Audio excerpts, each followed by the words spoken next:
Boa tarde a todos. É uma satisfação estar mais uma vez unido e reunido em nome de Jesus para dar início a uma reunião na tarde de hoje. Contamos com a presença dos nossos irmãos encarnados e, sobretudo, os desencarnados, os quais é um grande prazer contar com a presença assídua de vocês e sintam-se bem-vindos e abraçados a cada um de vocês pela relevância da presença conosco. Vamos fazer uma prece em agradecimento a Deus pela oportunidade de mais uma reunião que irá acontecer com a bênção de Deus, com a proteção de Jesus e com a colaboração amiga de sempre de Hélio de Lacerda. Querido Deus, obrigado pela oportunidade de existirmos e, sobretudo, discernirmos a importância de estarmos cada vez mais na condição de trabalhador efetivo e afetivo dessa causa tão grandiosa que a doutrina espírita nos esclarece e nos faz libertar da ignorância de outrora para o entendimento profícuo e libertador desse entendimento e do nosso papel enquanto encarnado. Com a tua assistência, com o propósito sintonizado e compromissado com a espiritualidade, te pedimos a permissão para dar início a mais uma reunião na tarde de hoje. Louvado seja Deus. Convidamos a nossa irmã Carla Núbia para fazer início à sua palestra na tarde de hoje. Boa tarde a todos. De antemão eu agradeço o convite. Meu nome é Carla Núbia Borges, eu sou médica geriatra e trabalho diretamente com envelhecimento, então eu achei que esse tema realmente é bastante enriquecedor, né, para a condução de nossa vida.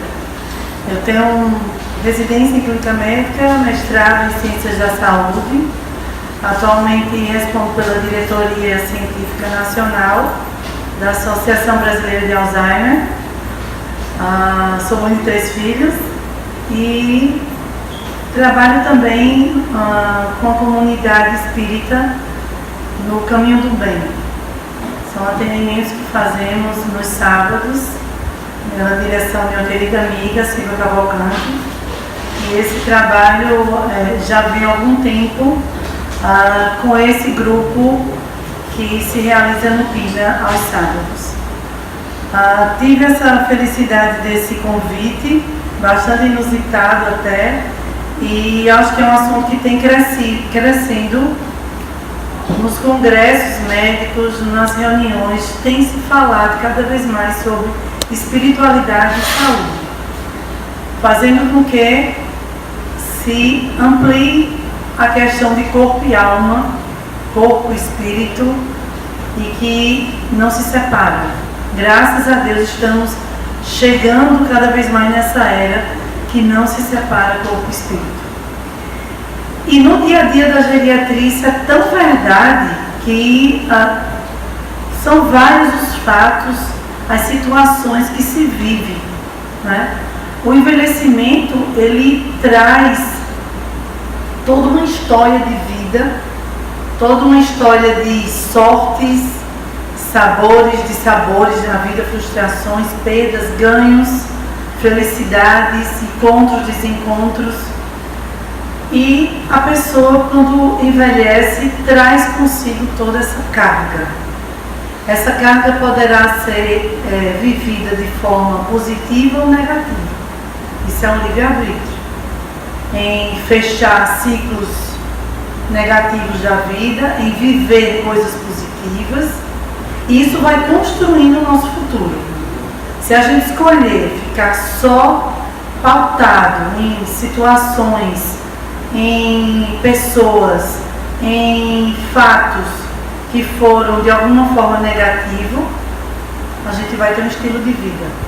Se a gente escolher que tudo que a gente viveu possa direcionar para o crescimento pessoal, espiritual, inteligência emocional, isso você vai pegar toda a sua carga que você viveu e transformar isso em pontos positivos. Aquela coisa, pedras no caminho, junto tudo e vou construir um castelo. não é? Então, lidar na geriatria, viver com idosos, conversar com idosos, é um enriquecimento todos os dias. É você ver que a vida, ela tem um contínuo com vários capítulos que vão se formando numa grande história. Todos nós temos uma grande história.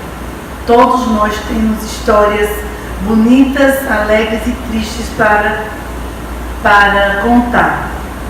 E é interessante que a medicina vem avançando. Todos nós estamos assistindo à evolução da medicina. Nos últimos 50, 60 anos no país, houve uma revolução em todos os níveis. Antigamente as pessoas tinham muitos filhos, não é? Mas não tinham saúde efetiva. As pessoas morriam muito cedo. Com a Revolução Industrial, com vários movimentos como chegada do anticoncepcional, a mulher foi trabalhar fora de casa, tratamento do câncer, tratamento dos problemas cardíacos, as pessoas começaram a viver mais e morrer mais, com idade mais avançada. Então nós passamos de uma era de baixa natalidade, com alta mortalidade, para uma era de baixa natalidade. As mulheres hoje têm 1, 2 filhos, com baixa mortalidade jovem e aumento da longevidade. Mais pessoas. Isso tem um preço. Tudo na vida tem um preço.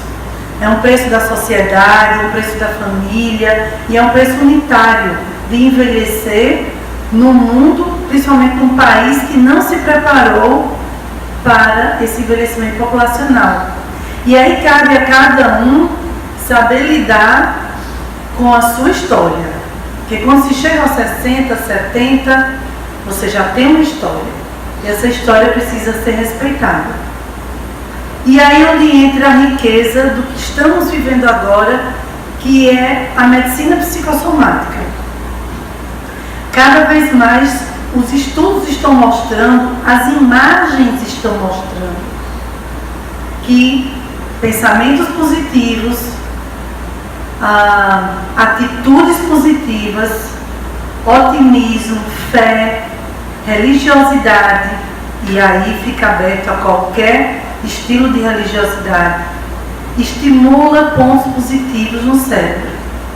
Ressonâncias funcionais já mostram estímulo de áreas positivas, assim como pensamentos negativos, frustrações realimentadas, tristezas, ações pessimistas ou de má fé, estimulam também áreas negativas do cérebro. Então, isso já está demonstrado estruturalmente. Nós podemos medir isso.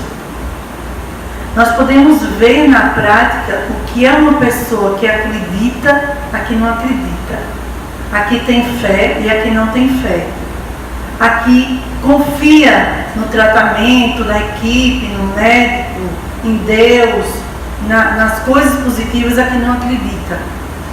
É fácil de ver na face, na resposta do dia a dia, na conversa com nós profissionais médicos, na assiduidade ao tratamento, na adesão às estratégias. É fácil de ver quem vai ter uma resposta positiva e quem não vai. As catástrofes existem, vão sempre existir. Os acidentes, as doenças graves, que não dá tempo da pessoa se preparar. Isso existe e a espiritualidade explica isso de várias maneiras. Isso vai sempre existir, infelizmente, e precisamos estar preparados para isso. Mas na vida cotidiana, a questão de ter uma inteligência emocional, de ter uma espiritualidade fortalecida, hoje em dia é um pilar tão forte que a Organização Mundial de Saúde já respeita como pilar da saúde. Ter saúde pela OMS não é mais ausência de doença. Eu tenho saúde, não tenho doença, logo tenho saúde. Isso morreu. Isso não existe mais. A saúde pela Organização Mundial de Saúde é um contexto entre saúde física, saúde familiar, saúde social, saúde mental, segurança, Uma pessoa pode ter toda a estrutura de saúde, toma todos os remédios, é todo magrinho, organizado, exames tudo em dia, vai fazer o seu check-up semestralmente, tem família, mas é uma pessoa extremamente difícil, fechado, não acredita em nada, reclama de tudo está ruim. Este pilar é frágil. E essa fragilidade contamina os outros pilares. Essa pessoa, no âmbito geral, tem uma saúde com essa fragilidade que pode gerar consequências. Do mesmo jeito, em qualquer seara dos pilares.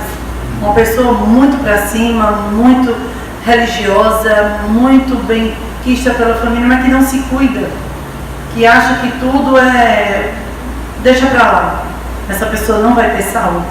A saúde física, o organismo físico dele, a estrutura, a matéria dele não vai suportar as cargas da vida, as situações que precisam ser tomadas, as decisões, as posturas.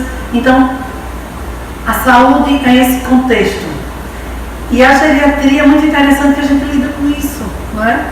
A gente pega um organismo envelhecido, com 70, 80 anos, cheio de patologias já inseridas, tomando 20 remédios, com história de vida cheia de capítulos, e às vezes ela não sabe lidar mais com aquela situação. E aí, para quem a gente recorre? Deus, como dizia meu pai, é o pronto-socorro, né? A gente não pode fazer de Deus pronto-socorro. Só procura Deus, só procura Jesus quando você está no sufoco. Não.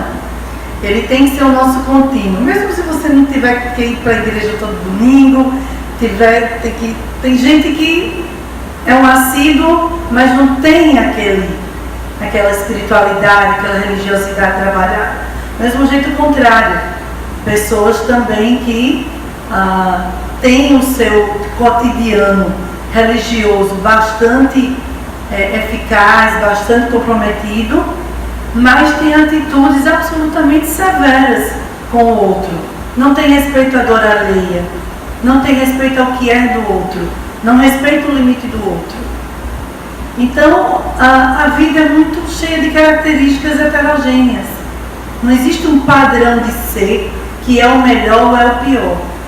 Nós precisamos cuidar dessas várias facetas da vida para que elas andem em equilíbrio e elas em conjunto nos tragam saúde física, mental, estrutural, familiar, espiritual. E essa espiritualidade é que vem com o tempo mostrando que no dia a dia nós precisamos ter esse equilíbrio. Os profissionais precisam entender isso, a equipe precisa entender isso e as pessoas precisam saber disso. Só assim a gente vai conseguir em conjunto traçar um plano de vida, traçar um plano de estratégias para melhorar a sua vida e a vida do outro. Isso não é fácil. Isso não é fácil. Eu sempre digo aos pacientes, passar remédio é o mais fácil. Prescrever possa ser complicado para muitos que nunca viu aquele nome e nem por que o doutor entende daquele comprimido e como é que ele age. Mas talvez na nossa saúde o comprimido, a pomada, a injeção seja no comportamento a parte mais não é nem fácil, mas factível de ser realizada. As posturas é que são difíceis, as mudanças que temos que tomar no dia a dia que são difíceis. Essas sim vão lhe mostrar a fortaleza do seu ser, a fortaleza de querer ser uma pessoa melhor, de querer mudar aquela situação. No dia a dia do consultório, gente, isso é tão nítido, é tão verdade, que a cada consulta é um susto e é um ensinamento. Meu Deus, por que eu não pensei nisso antes? Filhos que procuram e pedem, doutora, por favor, faça uma reunião com meus filhos, que eu estou muito sozinha. Eu preciso que eles... enxerguem que eu não posso mais ficar sozinha. Eu preciso que eles entendam que eu estou frágil, que eu estou sofrendo. Está vendo meus exames aí, está tudo bem? Está vendo que eu fiquei boa da infecção? Mas eu estou sofrendo de saudade, eu estou sofrendo de falta de conversar com eles, do afago, não é? Ou então pessoas que chegam e dizem, doutora, o que a senhora acha de eu mudar de vida? Porque essa vida eu não estou mais gostando. Eu estou pensando em ir embora. Eu estou pensando em parar a minha vida. Com decisão própria. E quando eles chegam para conversar, muitas vezes nem chegam. E às vezes o ponto frágil está exatamente nessa espiritualidade. E aí você tem que tomar decisões firmes, técnicas, sem dúvida nenhuma, mas precisa tomar decisões de pegar essa pessoa e entender quem ela é, para saber onde foi que tudo começou. Qual é o gatilho que não está se encaixando. Então, nos pacientes internados, eles olham assim para mim e fazem. Doutora, eu queria apresentar o meu pai e minha mãe. Eles estão aqui, vieram me visitar. Esposos que dizem, não tem problema não, minha esposa todo dia vem me ver. E eu acredito. Eu sou uma católica, mas espiritualista. Não tem como não acreditar no Espiritismo segundo Allan Kardec, nas respostas que eles dão para muitas coisas, e isso a gente sente no dia a dia. São frases bem feitas, em pessoas acordadas, conscientes, orientadas e que falam com propriedade, com discernimento, esse tipo de situação. E me apresentam. Claro que eu não vejo. Mas eles me apresentam e eu, graças a Deus, tomo aquela situação como um presente até, em ele estar me confiando. E por muitas vezes meu Deus, o que eu faço agora? Mas aí parei um pouquinho e pensei, bem, se ele está sentindo isso, quem sou eu para bloquear esse sentimento, essa visão, essa sensação, não é? Se eu não tenho a mesma fé espiritual que ele tem, mas ele tem, talvez o espírito mais elevado, eu não consigo ver, sentir isso, mas eu vou respeitar, eu vou deixar que ele viva essa situação. E foram vários e vários momentos que nos faz, como médicos, entender essa situação, entender esse mundo espiritual que quem consegue ler, assistir palestras, entender, ler os livros, consegue se colocar no que a gente vive no dia a dia. A dor alheia, o sentimento de não estar sozinho em pessoas bem elevadas, isso a gente enxerga de uma forma, poxa, por que uma pessoa se comporta dessa maneira, de uma forma tão positiva, tão elevada, tão espiritualizada e outras não? Por que uns são escolhidos e outros não? É só querer? Que força é essa que está ao redor, que faz com que a pessoa se comporte de uma maneira ou de outra? São respostas difíceis, são respostas que a gente não encontra no dia a dia, mas são fatos que nos fazem crer que existe sim essa força, que corpo e espírito não se separam, que a mente humana é capaz de ir mais além do que se imagina, de que essa vida terrena, ela não acaba aqui, que a vida terrena tem momentos que são feitos para nosso crescimento, que Deus nos coloca nessas situações em pessoas espiritualizadas para nos ver que nossa ação como profissional de saúde ou qualquer outra profissão tem a mão de Deus nos guiando, que a gente precisa rezar para sair de casa e pedir a Deus proteção, que guie nossa mão, que guie nossa palavra, que guie nosso pensamento e que guie nosso comportamento diante dessas situações, que são muitas. Tenho certeza que os senhores todos sabem muito mais dessas situações do que nós, não espíritas, kardecistas e atuantes, e que vocês entendem muito mais determinadas situações que acontecem do que nós. Então, essa interação é muito importante. Tanto que é um assunto que está extrapolando as salas de pessoas da religiosidade espiritualista ou espírita, como vocês gostarem de ser identificados. Isso está extrapolando, está chegando junto no mundo técnico. As aulas nossas hoje em dia sempre têm uma pauta de religiosidade, de espiritualidade, nos estimulando a abrir o pensamento, a abrir o coração para essa situação. E aí eu fui ler sobre, procurar alguma coisa que pudesse trazer para vocês na tarde de hoje, e encontrei esse texto de Leonardo Boff. Gosto muito dele, do texto dele, do que ele diz. E ele falou sobre, num livro, Espírito e Saúde. E tem um texto que fala sobre a importância da espiritualidade para a saúde. Então, fiz essa introdução trazendo um pouco do que é o nosso dia a dia como médicos, não é? E do que a gente vive. E gostei desse texto porque ele trouxe de uma forma diferente essa situação. Então, eu vou ler para vocês e fazer alguns comentários que possa ser pertinente, e depois a gente pode discutir.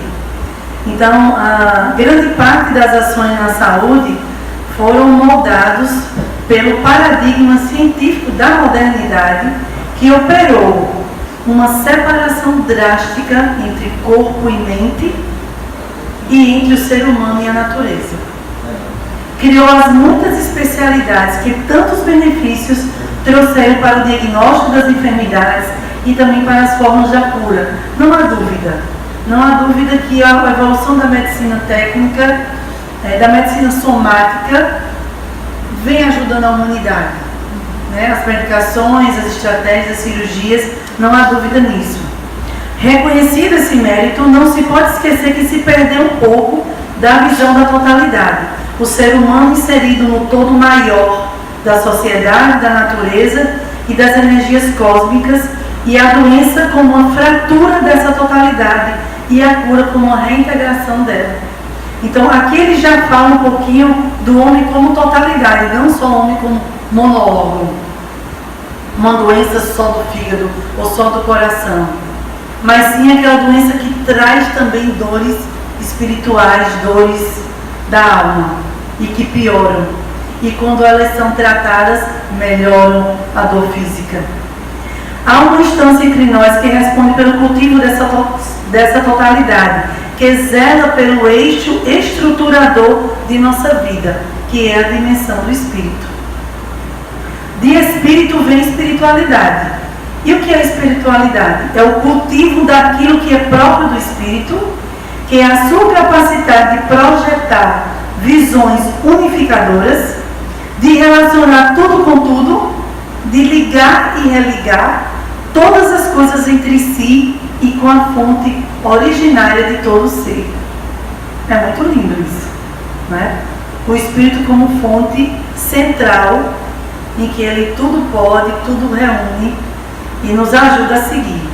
Espiritualidade é toda atitude e atividade que favorece a expansão da vida, a relação consciente, a comunhão aberta, a subjetividade profunda e a transcendência como modo de ser, sempre disposto a novas experiências e a novos conhecimentos.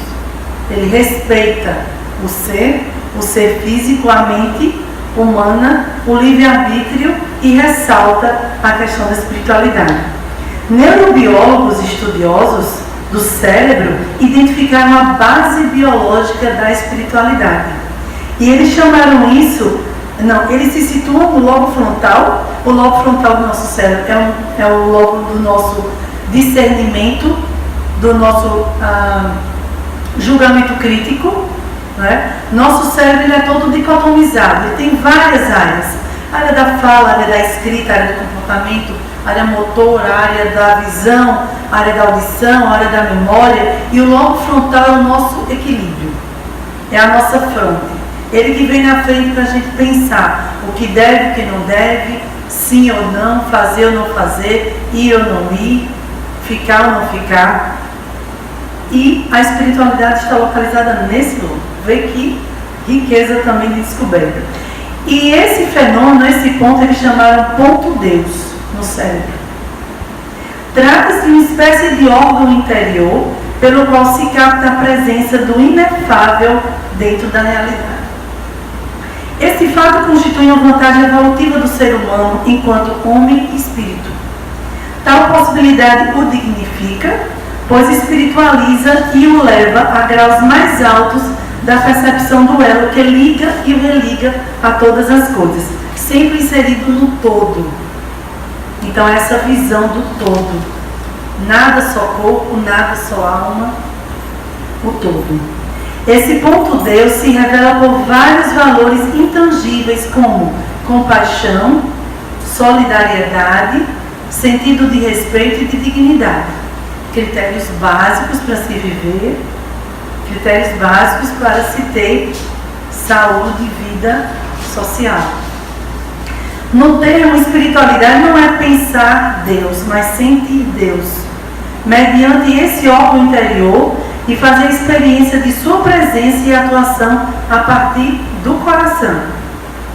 Ele é percebido com entusiasmo, que em grego significa ter um Deus dentro, que nos toma e nos faz saudáveis e nos dá vontade de viver e criar continuadamente sentidos de existir. Vejam que coisa linda. Nós temos um ponto chamado Deus, dentro do lobo frontal, que é o nosso discernimento, e onde a gente toma as nossas decisões e o nosso comportamento. A espiritualidade possui uma força curativa própria. Não se trata de uma forma nenhuma de algo mágico ou esotérico. Trata-se de potenciar aquelas energias que são próprias da dimensão espiritual, tão válidas como a inteligência, o libido, o poder, o afeto, entre outras dimensões do humano. Essas energias são altamente positivas, como amar a vida, abrir-se ao demais, estabelecer laços de fraternidade e solidariedade, ser capaz de perdão. Gente, perdão é um ponto tão forte em envelhecer. A pessoa que envelhece sem um perdão, muito provavelmente ela não vai ter um bom envelhecimento. De misericórdia, de indignação face às injustiças desse mundo, como faz exemplarmente o Papa Francisco, nosso representante católico, que ele é um homem muito espiritualizado. Ele veio realmente fortalecer a era. Então estamos numa era alma, espírito e corpo. A espiritualidade reforça na pessoa, em primeiro lugar, a confiança nas energias regenerativas na vida. É o acreditar, não é? Na competência do médico e no cuidado diligente ou do enfermeiro ou da equipe. É acreditar. Sabemos pela psicologia do profundo e do transpessoal, do valor terapêutico da confiança na condução normal da vida. Você se confiar, se acreditar. É o que os jovens chamam de se achar. A gente precisa se achar. Se achar capaz de, se achar humilde o suficiente para perguntar e dizer que não sabe também. Se achar não é só soberba. Se achar é se encontrar.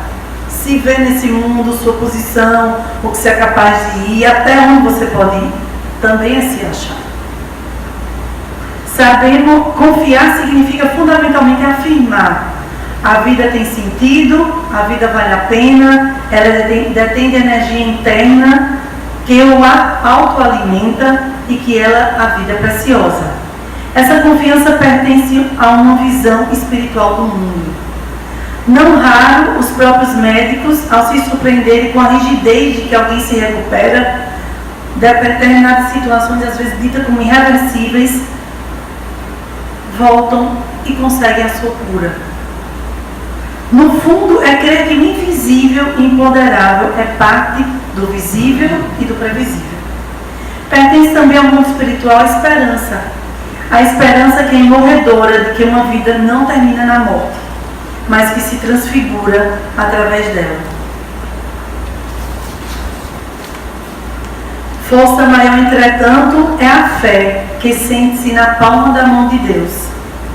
Entregar-se confiadamente à sua vontade, desejar ardentemente a cura, mas também acolher serenamente sua vontade de chamar-nos para si. Eis a presença da energia espiritual.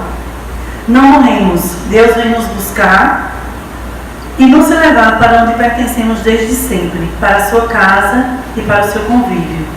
Tais convicções espirituais funcionam como fontes de água viva, geradoras de cura e de potência de vida. Isso tudo é o fruto da espiritualidade. Então, Leonardo Boff, que escreveu com Jean-Yves Lepaut, nesse livro Espírito e Saúde, eu achei bastante pertinente para o momento, né? E que cada vez que a gente lê algo diferente, nos enriquece, né? Traz para o nosso dia a dia mais energia e mais sabedoria na palavra, porque existe uma síndrome geriátrica que é chamada iatrogenia. Na geriatria, nós elencamos todas as doenças do idoso em 7 grandes síndromes: insuficiência cerebral, imobilidade, incontinência, instabilidade postural, iatrogenia, insuficiência familiar e incapacidade comunicativa. E na iatrogenia existe uma chamada iatrogenia da palavra. Então, às vezes, o que você diz de forma errada, você pode comprometer uma relação de casal, uma relação pai-filho, uma relação de amizade, uma relação médico-paciente, por tudo. Às vezes uma palavra maldita vale mais do que tapas físicos. E uma palavra bendita, muitas vezes uma pessoa chega para você e diz: eu lembro que uma vez eu estava numa situação e você me disse uma coisa que eu nunca mais esqueci. Todos nós temos isso, né? Todos nós já vivemos essa situação. Que alguém disse alguma coisa para você em um determinado dia, num determinado lugar, e aquilo mudou. Então a palavra vem da espiritualidade. A palavra bendita, ela tem uma força de uma estrutura linguística, claro, de um conhecimento prévio, mas de uma força espiritual que é pautada na nossa vida, é pautada no que a gente viveu, é pautada no que a gente acredita ser bom ou ruim, né? Eu gostaria de terminar com uma frase que eu gosto muito, é de um italiano, Conservo, que ele diz assim: todos nós somos anjos de uma asa só, juntos podemos voar. Então, falando que nós estamos dentro de um contexto em que a palavra do outro, o acolhimento do outro, fortalece a nossa vida para a gente seguir, né? E que cada vez mais que se cresça essa linha de raciocínio, de pensamento entre corpo e espírito, que devem estar sempre juntos, seguindo nossa vida, nosso Deus, guiando nossa vida. E a gente diz isso todo dia, né? Deus anda na frente, Jesus abre o caminho e ajuda as nossas decisões. Que Deus está lá no lobo frontal, na nossa fronte, guiando o nosso caminho. Maria Tá bom? Santíssima também, Maria de Nazaré também. Nossa Senhora. Obrigada a vocês.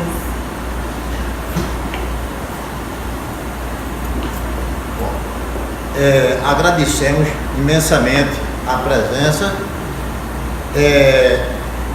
Carla Núbia está quebrando paradigma, é a primeira católica que está vindo nesses 33 anos que o grupo existe.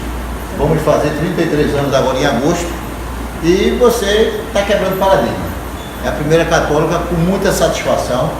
A gente agradece o seu carinho, o seu comprometimento com o Criador, que não é somente o saber profissional, mas essa exposição pedagógica esclarecedora, cuja as palavras estão numa simbiose perfeita entre o Criador e a criatura, e a gente fica muito agradecido. Não querendo fazer completitude a essa exposição brilhante, mas me fez lembrar, no decorrer da sua exposição, o que Joana de Ângelo fala sobre o homem integral. Então, para entender o homem, tem que entender na sua pluralidade, na sua plenitude. Não se pode mais se permitir, diante do saber que ora galgamos no nosso cotidiano, pensar o homem como um ser isolado, né? E o homem integral é a gente ter essa visão holística do homem. E é interessante que a sua experiência na área da geriatria, ela tem tudo a ver com aquilo que nós logramos, que é uma longevidade. Mas longevidade por longevidade, é preciso a gente saber como é que estamos no nosso cotidiano, como você bem colocou. Aí eu não posso lograr uma longevidade se eu não estou investindo numa qualidade de vida associada ou somada com os princípios da espiritualidade, né? Temos visto em outras literaturas espíritas que a qualidade do pensar, do agir e não do reagir faz parte integrante de um processo construtor permanente.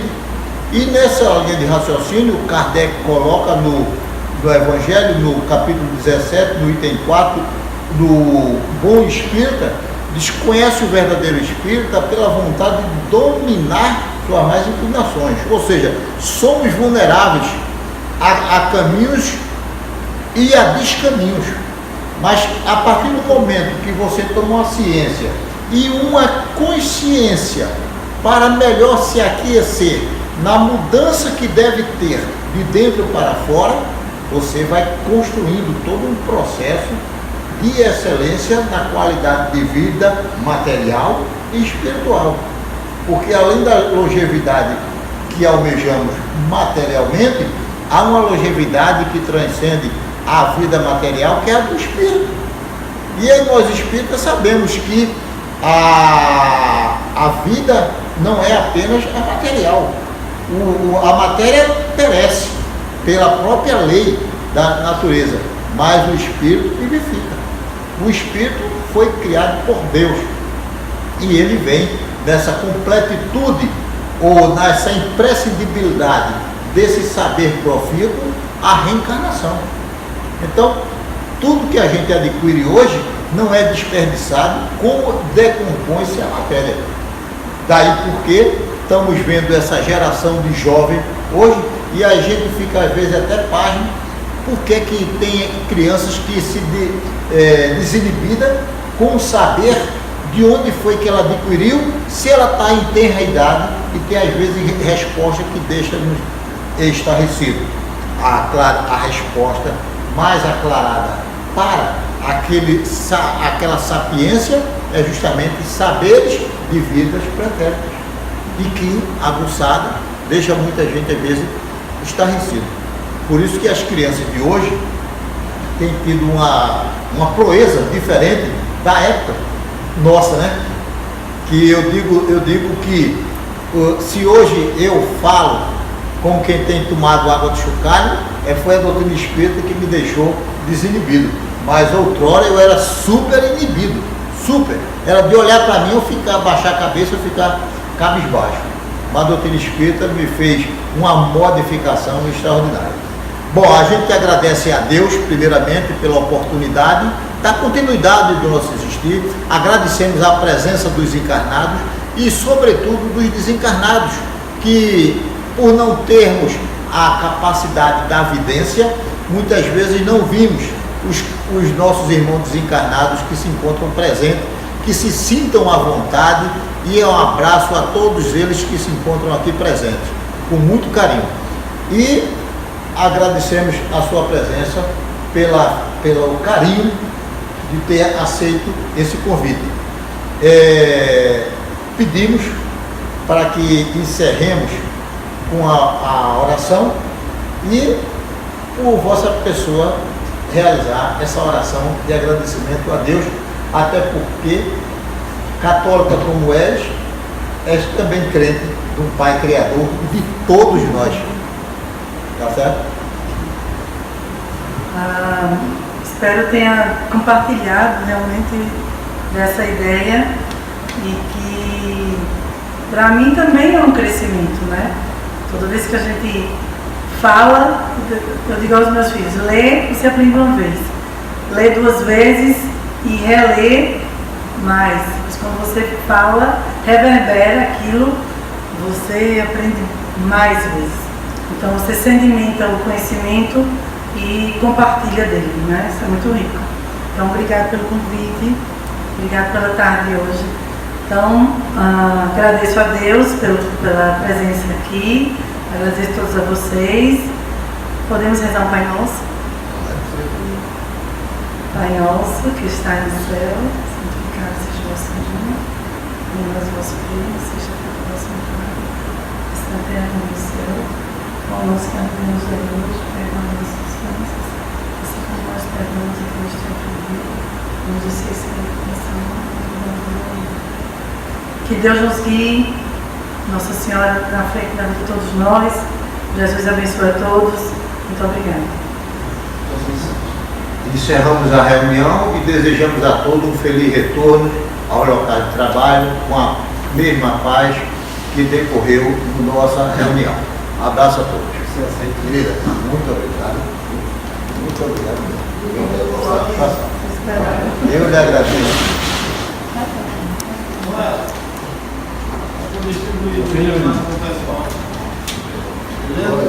Vocês são muito bem acompanhados.